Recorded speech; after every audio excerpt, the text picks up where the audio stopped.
Hello guys, this is Karan, your friend on Road to Success, and this is lecture 2 on the chapter Tissues of class 9th Biology.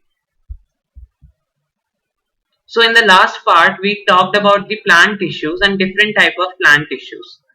In this lecture, we will be talking about animal tissues. Now, take a deep breath. Your chest moved upwards. Why did that happen? That is because we have specialized cells called muscle cells.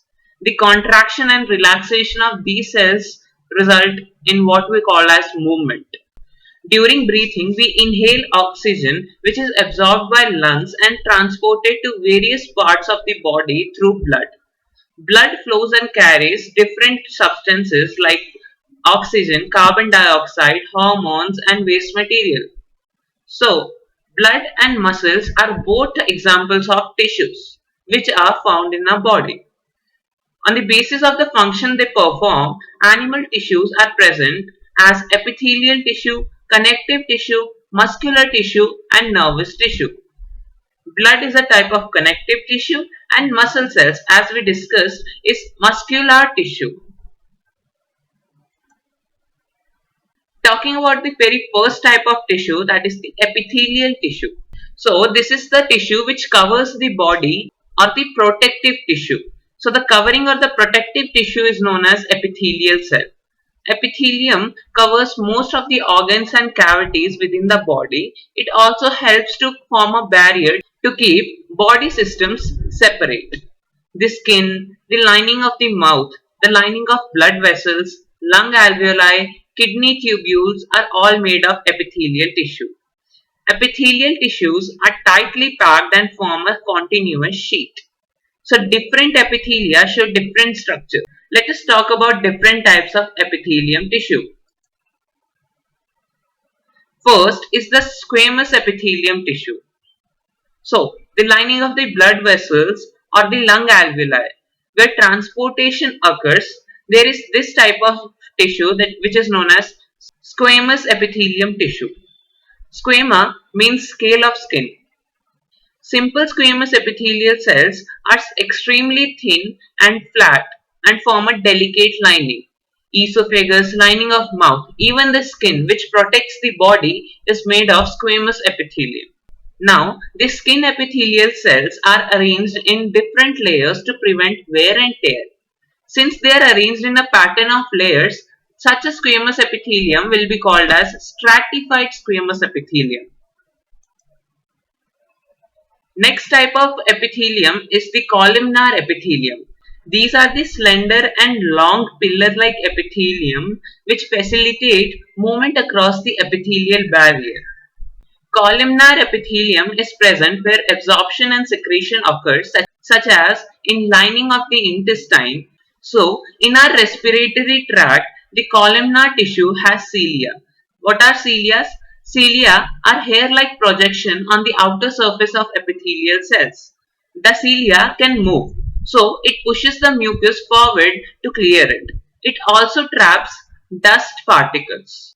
So, this type of epithelium is thus called ciliated columnar epithelium. What is a cuboidal epithelium?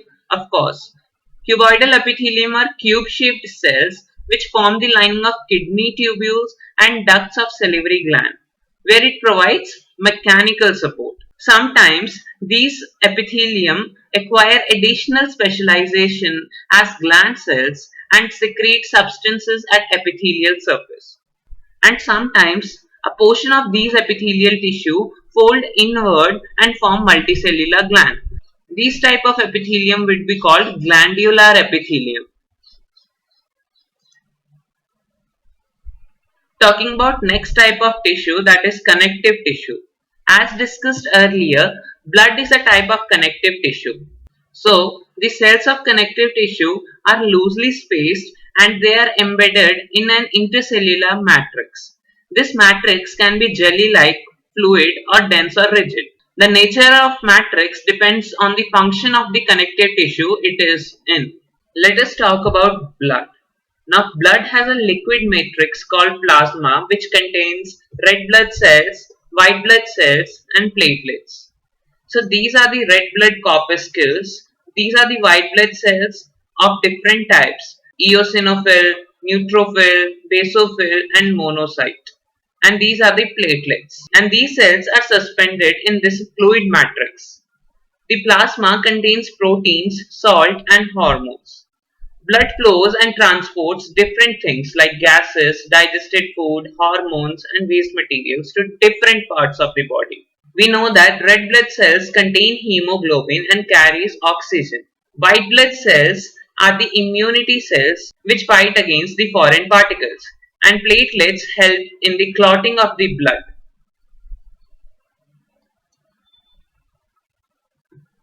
Bone. Now, bone is another example of a connective tissue. It forms the framework that supports the body. It supports the main organs of the body and anchors the tissue. It is a non-flexible tissue, and bone cells, also known as osteocytes, are embedded in the bone matrix composed of calcium and phosphorus compounds. Next connective tissue is the ligament, which connects two bones to each other.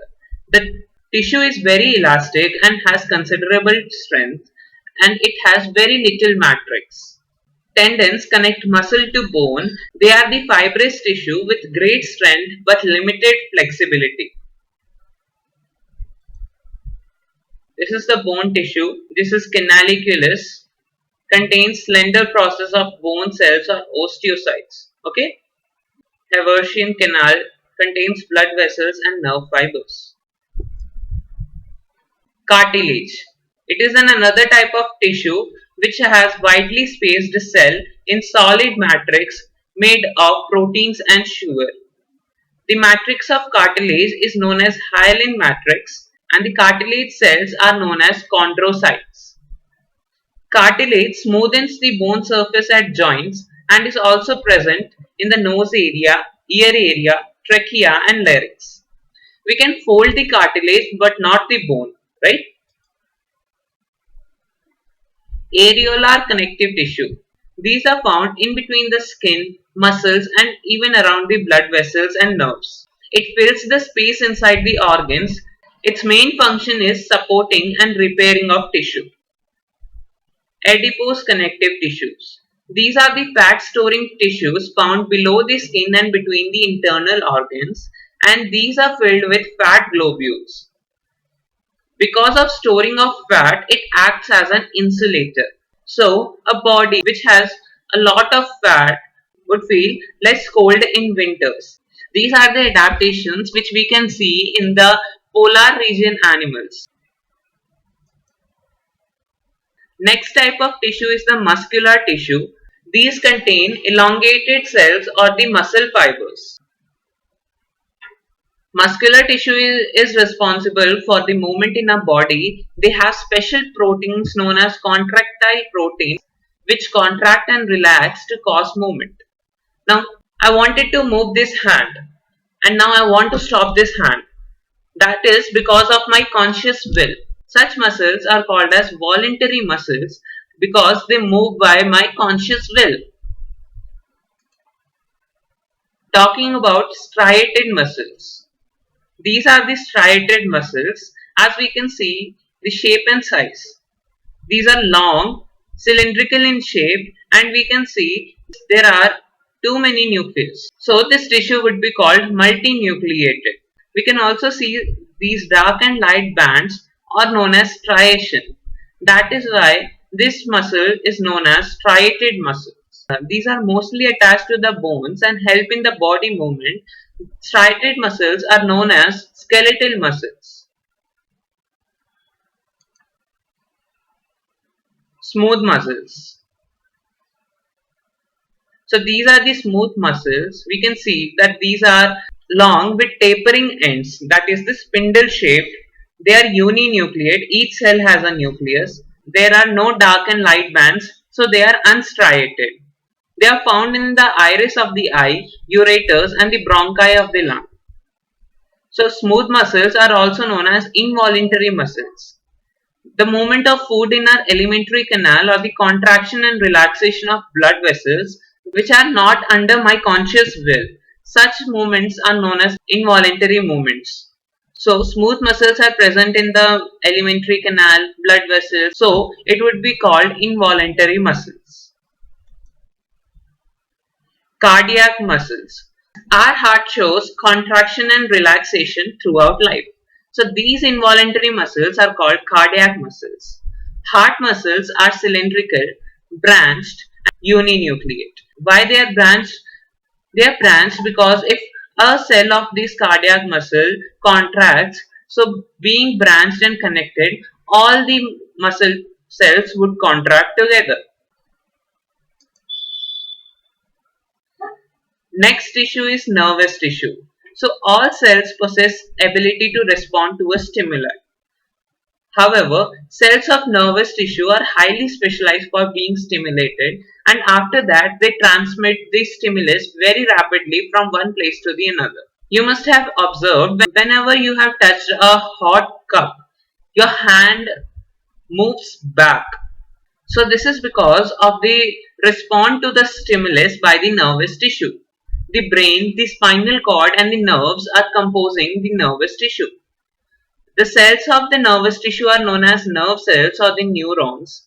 A neuron consists of cell body with a nucleus, cytoplasm, and from cytoplasm arises a long hair-like parts. This single long part is known as axon, and there are many short branched parts called as dendrites. An individual nerve cell may be up to a meter long, as we discussed in our chapter Fundamental Unit of Life. If you haven't watched that video, go to the channel and watch that.